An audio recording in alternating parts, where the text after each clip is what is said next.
아멘. 하나님의 말씀입니다.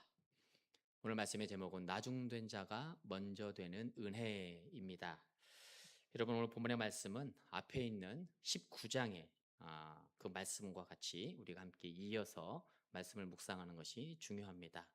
앞에 영생에 대한 부자 청년의 질문과 함께 부자와 천국에 대한 같은 맥락으로 이어지고 있기 때문입니다. 천국 구원은 빈부귀천의 또한 인간의 노력에 이루어지는 것이 아니라 어떻게 주어집니까? 하나님의 은혜다, 이렇게 말씀하시죠. 또한 하나님의 주권이다, 이렇게 말씀합니다.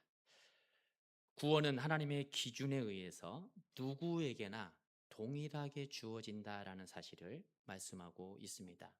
철저하게 하나님의 영역과 인간의 영역, 창조주와 피조물의 영역을 구분하고 있는 것이죠. 이것이 바로 포도원 품꾼의 비유입니다. 그렇기 때문에 우리는 피조물로서 늘 겸손하게 신앙생활을 하는 것, 하루하루를 겸손하고 구별되게 살아가는 것이 참으로 중요한 것입니다. 왜냐하면 인간적인 판단에 의해서 자신의 우월함을 내세우며 교만할 경우에는 나중된 자보다도 못하게 될 경우가 너무도 많다라는 거예요. 우리는 오늘 본문의 말씀을 통해 우리의 네 가지의 신앙을 한번 점검했으면 좋겠습니다. 첫 번째는 세상을 바라보는 우리의 시선이 지극히 인간적인 모습에서 하나님 아버지의 마음을 볼 수 있는 시선이 되기를 축복합니다. 두 번째는 모든 사람이 구원받기 위해 하나님의 나라에 들어가기까지 하나님께서 기다리신다라는 하나님의 사랑을 발견하시기 바랍니다. 세 번째는 천국에 들어가는 시기는 우리가 결정하는 것이 아니라 전적으로 하나님께 달려 있다라는 사실도 우리는 잊지 말아야 할 것입니다.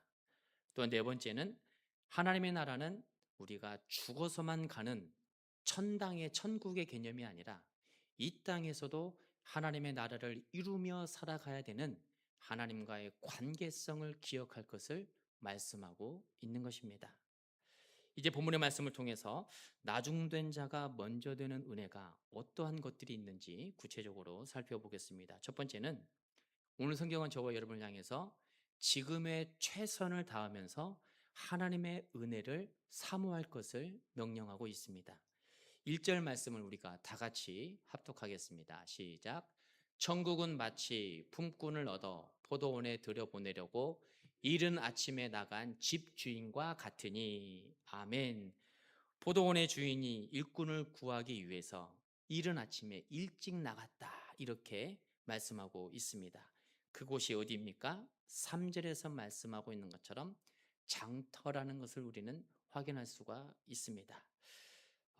오늘날 우리가 좀 쉽게 이해를 하기 위해서 인력사무소 이렇게 생각해도 좋을 것 같아요. 인력시장 이렇게 생각해도 좋을 것 같습니다. 당시 일꾼들은 아침부터 장터에 나와 누군가가 나를 고용해 주기를, 데려가기를 기다리고 있어요.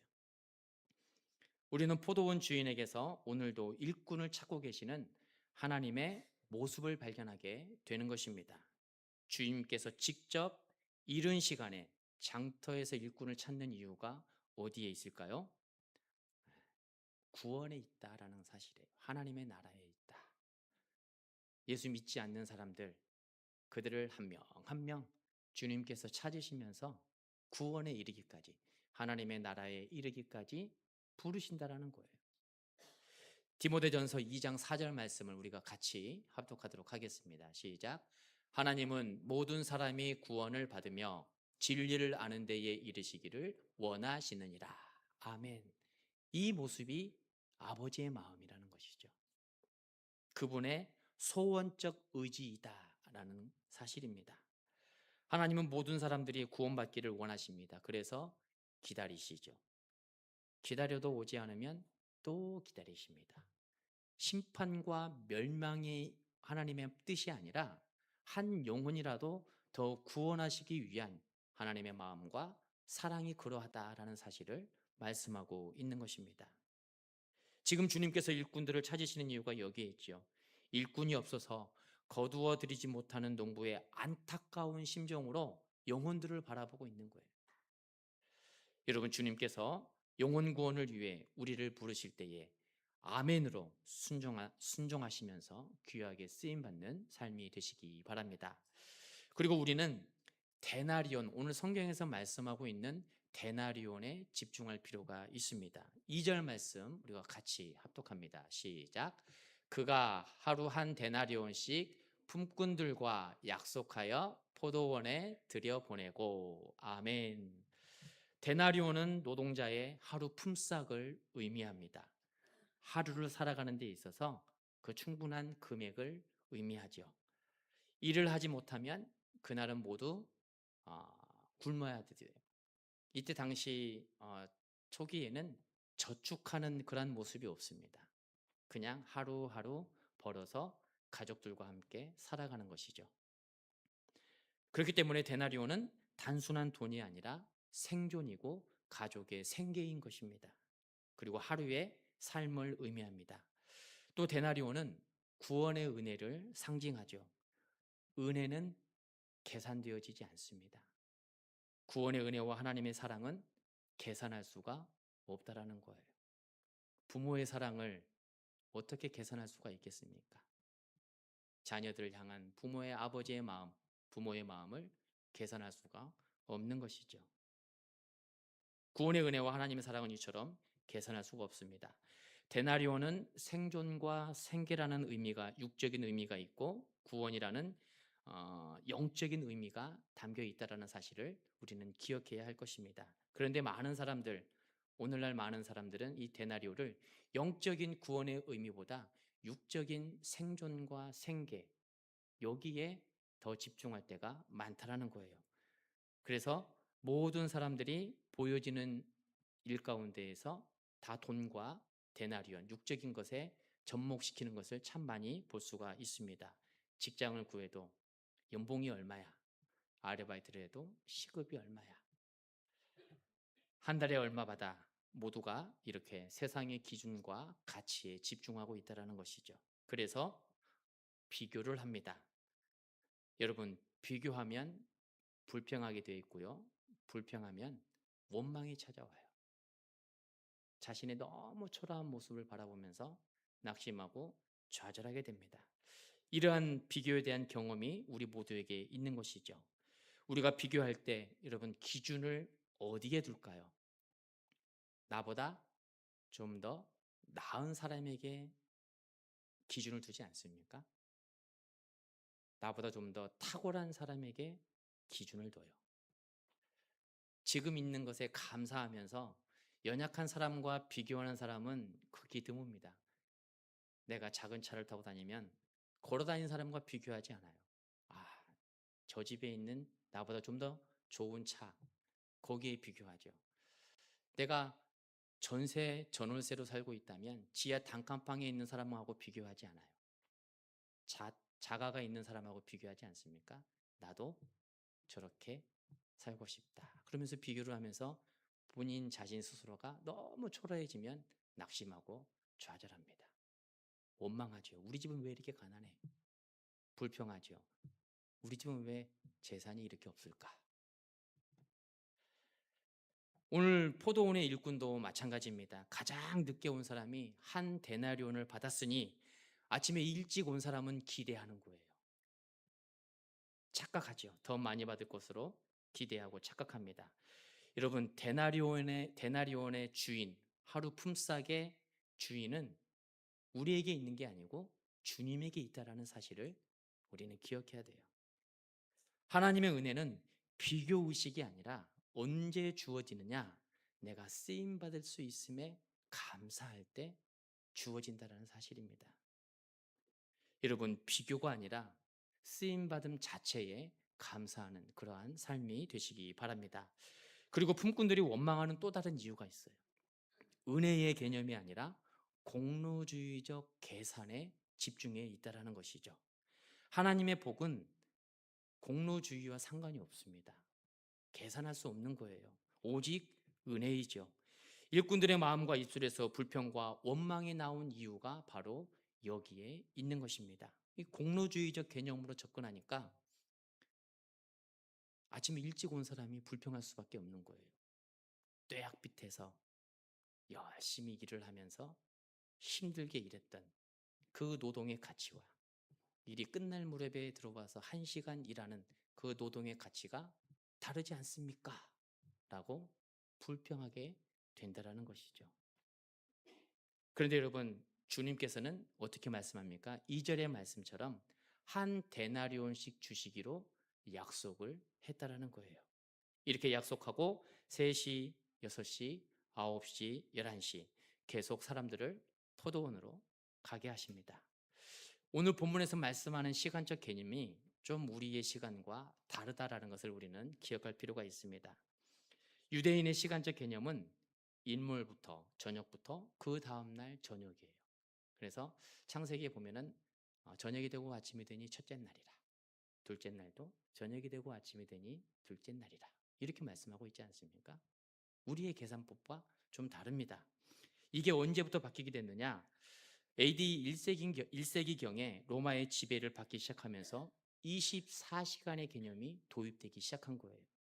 그래서 현대의 오후 6시를 0시로, 12시, 오전 6시를 12시로 해서 24등분으로 나누게 된 것이죠.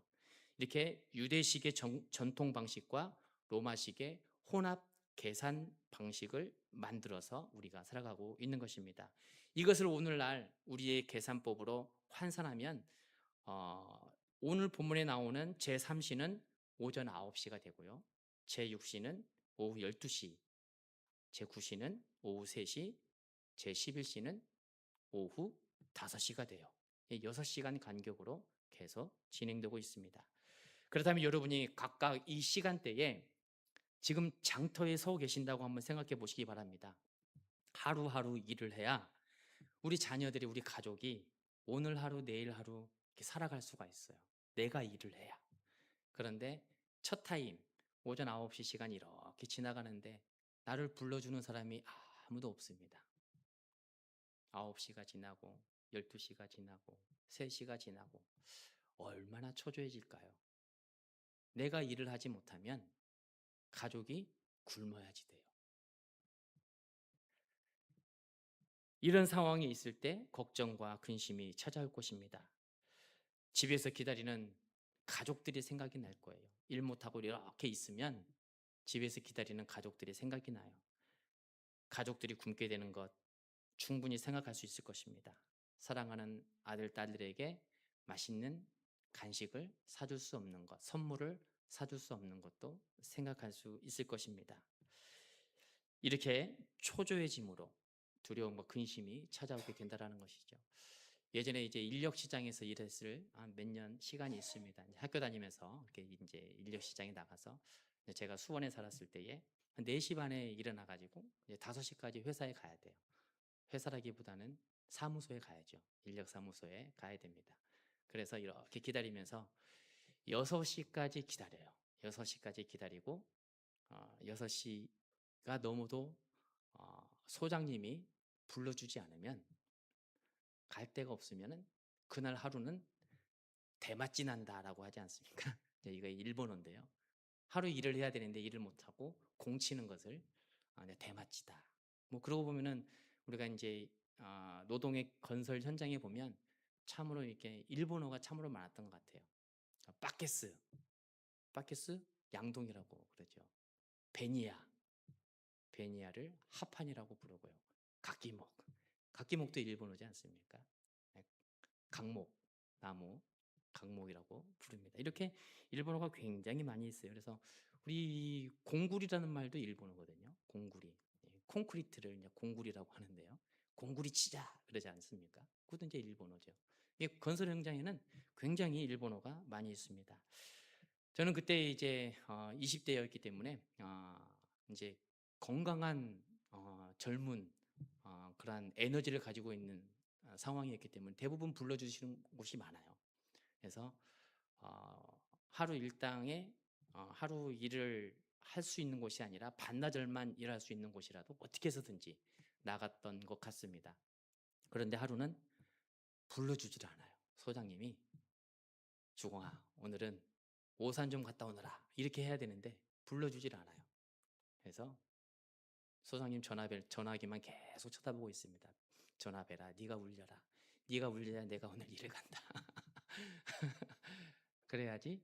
예, 집에 또 저녁에 그때 우리 이제 쌍둥이가 갓 태어날 때거든요. 예, 그래서 분유도 사갈 수가 있고 여름에는 또 시원한 수박이라도 한 덩이 사갈 수가 있고 이런 상황이기 때문에 그렇게 해서 거좀 한 달에 주일 빼고는 다 일했던 것 같아요. 몇 년 동안 그렇게. 그러면서 이제 학교를 다녔었는데요. 늦었지만 불러줄 때가 있어요. 하루 공치고 집으로 돌아갈 수 있는 상황임에도 그래도 기다리다 보면 늦었지만 불러줍니다. 혹은 저녁 몇 시에 아, 이제 또 이제 약속을 받을 때가 있어요. 그럼 이제 집에 잠깐 갔다가 오후에 나오죠. 이렇게 불러주면 감사한데 불러주지 못하는 상황이 있다라는 거예요. 그럴 때 우리는 은혜의 접근으로 생각을 해야 된다는 거예요. 내가 오늘 하루 일할 수 있음에 일을 많이 했느냐, 일당을 많이 받았느냐, 못 받았느냐 이게 문제가 아니죠. 20년 전만 해도 하루 일당이 6만 원, 5만 원, 6만 원이지 않습니까? 거기에서 차 타고 가면은 차비 3천 원 떼이고요. 또 하루 일당 10% 5천 원, 6천 원 떼이고요. 그러면 가지고 가는 게 이제 얼마 없어요. 요즘에는 외국인들도 13만 원에서 15만 원 정도 받는다 하더라고요. 굉장히 많이 바뀌어졌지 않습니까? 쓰임 받음에 감사하는 것이 참으로 중요한 것이죠. 그런데 오늘 포도원의 일꾼들은 공로주의적 계산에 빠져 있어요. 쓰임 받음에 집중하지 못하고 있습니다. 제일 먼저 하루의 일당을 누가 받아갑니까? 9절에 보니까 11시에 온 사람들이다. 11시면은 오늘날 우리의 시간으로 하면은 몇 시입니까? 몇 시죠? 11시면 아까 6시간씩 이렇게 흘러간다고 했지 않습니까? 오후 5시가 돼요. 예. 아주 산수에 훌륭한 재능이 있으신 분이 계세요. 네. 오후 5시면은 일이 끝날 무렵 이제 1시간밖에 안 남아요. 그렇죠? 하절기로 이제 우리나라 하절기로 따지면 5시 반이면 이제 정리하고 이제 퇴근해야 되기 때문에 일을 얼마 하지 못하는 것이죠. 그런데 10절의 말씀에 보니까 이 사람들이 먼저 온 사람들이 나중에 온 사람들의 돈을 받는 것을 보고 기대를 하는 것이죠. 우리가 10절 말씀을 다 같이 합독하도록 하겠습니다. 시작. 먼저 온 자들이 와서 더 받을 줄 알았더니 그들도 한 데나리온씩 받은지라. 아멘. 9시, 12시, 오후 3시에 들어온 모든 사람이 10절처럼 기대를 해요. 늦지막에 온 사람이 한 데나리온을 받았으니 뙤약빛에서 열심히 일했던 나는 그래도 그거보다는 좀 더 받을 수 있지 않을까? 공로주의적 계산 방식에 젖어 있는 것이죠. 그렇기 때문에 주님께서는 이것을 깨뜨리시기 위해서 11시에 왔던 그 품꾼부터 일상을 먼저 계산한 거예요. 구원의 핵심은 일을 더 많이 하고 더 오래 섬기는 인간의 노력과 행위가 아니라 하나님의 전적인 은혜라는 것이죠. 은혜라는 거예요. 그런데 치우친 신앙관을 갖는 사람들은 실적과 공로주의에 빠지기가 쉽습니다. 믿음보다는 행실에 집중해요. 내가 봉사를 얼마나 했고, 내가 몇 년 동안 섬겼고, 내가 헌금을 얼마나 했고, 모든 걸 다 양으로, 공로주의로 계산하고 접근한다는 것이죠. 여러분, 우리가 섬기는 이 헌신은 구원의 은혜에 대한 반응이고 열매예요. 구원의 기준이 절대로 될 수가 없는 것입니다. 이것을 우리가 구원의 기준으로 삼게 되면 예쁜 사람이 구원받아야 돼요. 헌금 많이 한 사람이 구원받아야 되고요. 1년 52주 예배에 빠지지 않는 사람이 구원받아야 돼요. 근데 성경은 그렇게 말씀하시잖아요. 예수 그리스도를 영접하고 하나님 중심으로 살아가고 예수 그리스도의 제자로 살아가는 이 땅에서의 삶, 그 믿음을 보고 하나님께서는 구원의 은혜를 그것을 칭의다 이렇게 말씀하고 있지 않습니까? 노력과 행위가 아니라 은혜와 선물. 그래서 사도 바울도 오직 구원은 하나님의 선물이다. 이렇게 우리에게 증거하는 것입니다. 여러분, 오늘 본문의 말씀에 품꾼들에게 약속한 데나리오는 갑자기 주인의 기분에 따라 바뀌는 게 아니에요. 상황에 따라 바뀌는 것이 아닙니다. 그다음에 11시에 온 사람이 특별히 주님과 친하기 때문에 한 데나리온을 주는 것도 아니에요. 모두가 그 기준을 어디에 두고 있느냐? 2절의 말씀처럼 하나님의 약속이라는 것이죠. 그 약속을 13절에 다시 한번 주님께서 말씀하십니다. 13절 말씀도 같이 읽겠습니다. 주인이 그 중에 한 사람에게 대답하여 이르되 친구여 내가 내게 잘못한 것이 없노라. 내가 나와 한 데나리온의 약속을 하지 아니하였느냐. 아멘.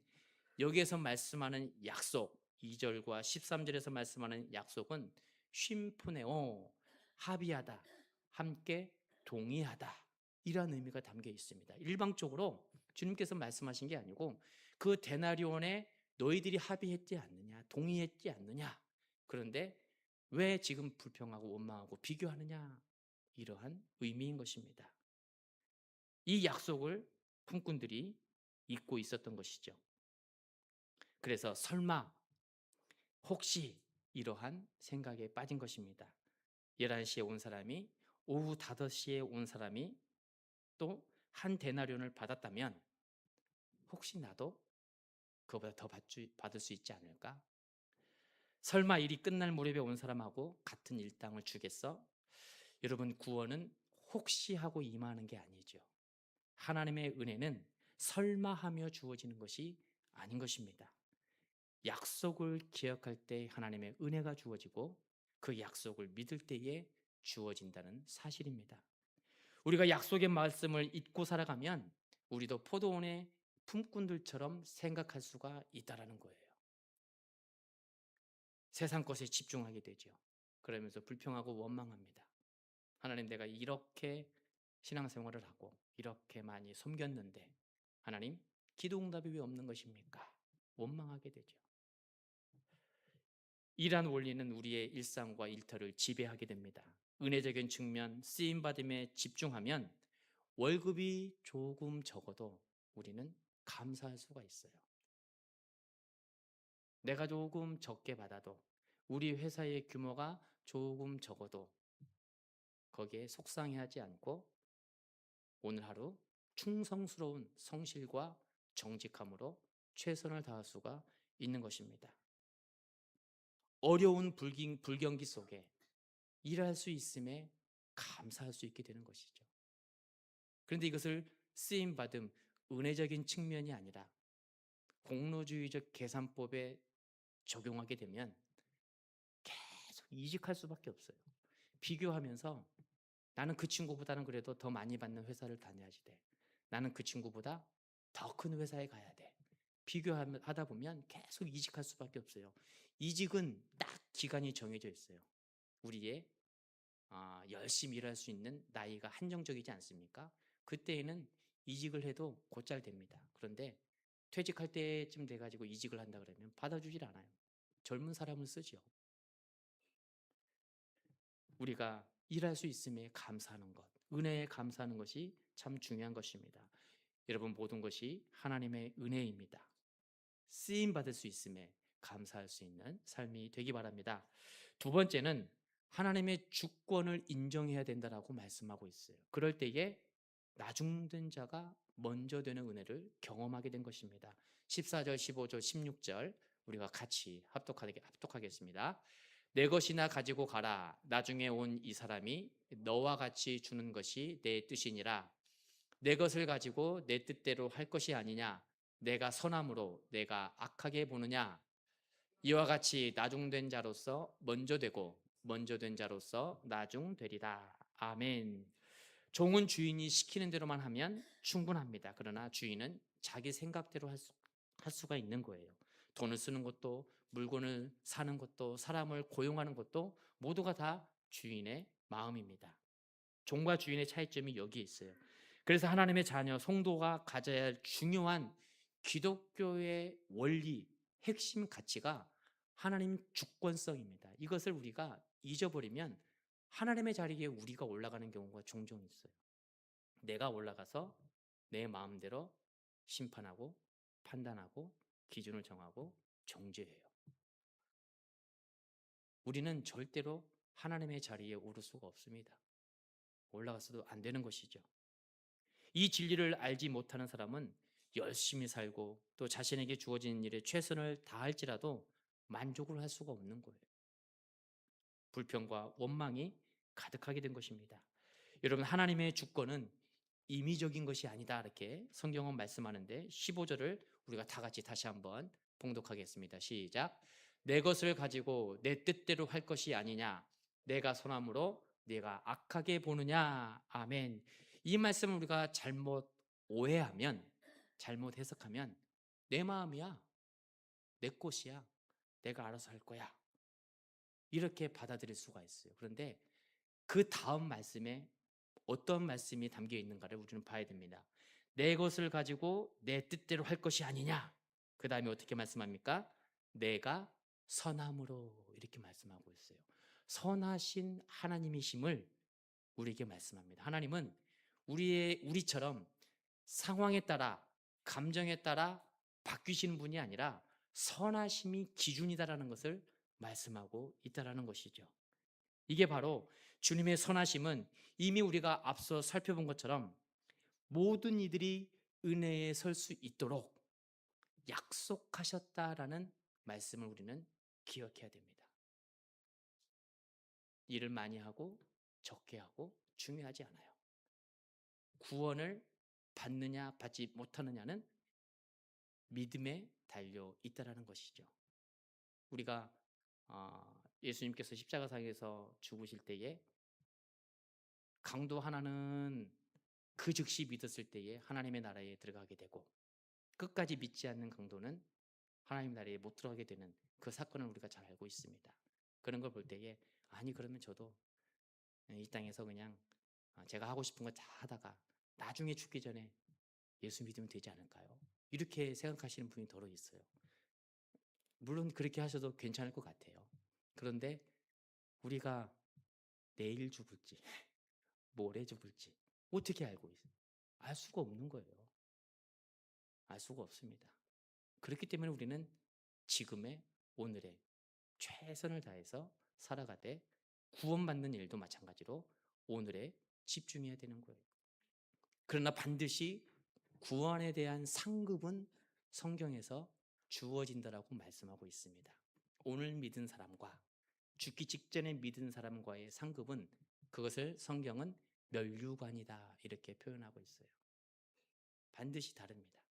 그렇기 때문에 구원에 우리가 감사하며 하루하루 살아가는 것도 굉장히 중요하고요. 신앙생활을 주님의 상급을 바라보면서 우리가 열심히 운동 경기를 하다 보면은 1등한 사람과 차이가 있지 않습니까? 그것과 마찬가지인 거거든요. 하늘의 상급이 분명히 주어진다라는 것이죠. 성경은 모두에게 구원의 은혜를 주시는 선하신 주님이다라는 사실을 우리에게 증거하고 있습니다. 여러분, 우리가 하나님의 주권을 인정하지 않으면 우리는 오늘 포도원의 일꾼들처럼 비교하고 원망할 수밖에 없어요. 오후 5시에 온 사람과 오전 9시에 일찍 온 제가 어떻게 같을 수 있겠습니까? 이것은 불합리한 일이고 부당한 일입니다. 이해가 되지 않습니다. 그런데 여러분, 하나님의 주권성은 논리와 이해가 아니라 믿는 것입니다. 하나님의 주권은 이해와 상식이 아니라 하나님과의 관계성이 있는 거예요. 여러분, 오늘 주님께서 나중된 자로서 먼저 되고 먼저 된 자로서 나중되리라, 이렇게 말씀하고 있습니다. 하나님은 우리에게 적게 주신 것이 아니라 약속대로 주셨다라는 것을 기억하시기 바랍니다. 다만 우리는 비교하기 때문에 그 은혜를 놓치고 살아간다라는 거예요. 이번 한 주를 지내실 때 약속을 기억하는 신앙이 되시기 바랍니다. 비교가 아니라 쓰임받음에 감사하는 신앙으로 살아가는 저와